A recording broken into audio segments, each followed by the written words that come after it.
Thank you so much for tuning in. As you all know, my name's Tawny. I am founder of Bump and Mind. We do hypnobirthing and we also do retreats.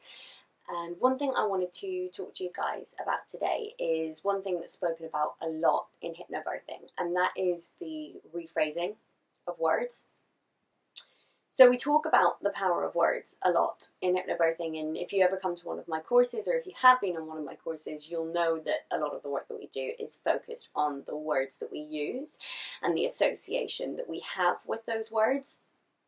Now, in the environment that we're in, we've grown up with hearing possibly quite a lot of negative stories about birth, although that is changing, and more people that I meet are talking about actually how they've grown up with really positive experiences of birth and heard lots of positive stories about birth, which is just fantastic. And one of the things that I would absolutely encourage you to do from the beginning of your pregnancy is, if somebody begins to tell you a negative birth story, just ask them to tell you something positive. Surround yourself with positive birth stories and see the difference that it makes on your state of mind for birth. So I want to talk about the rephrase of words and the use of words. If you've done or you are going to do any of my courses, you'll learn about how fear and tension causes pain. So what we do in hypnobirthing is we work on the fear, which in turn releases the tension and eliminates the pain.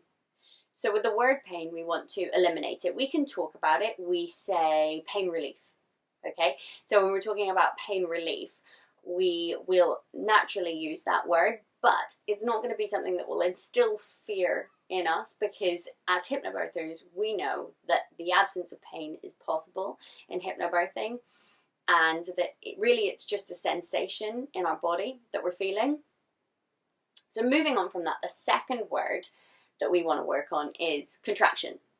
So because of the environment that we've grown up in and stories that we've heard from a young age, we associate the word contraction with something that's painful, something that hurts, and something that isn't very pleasant.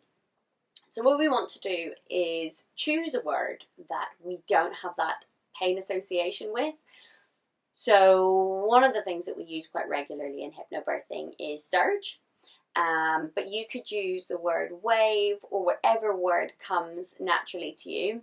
I recently had a hypnobirthing client, and with most of my clients, either surge or wave worked quite well.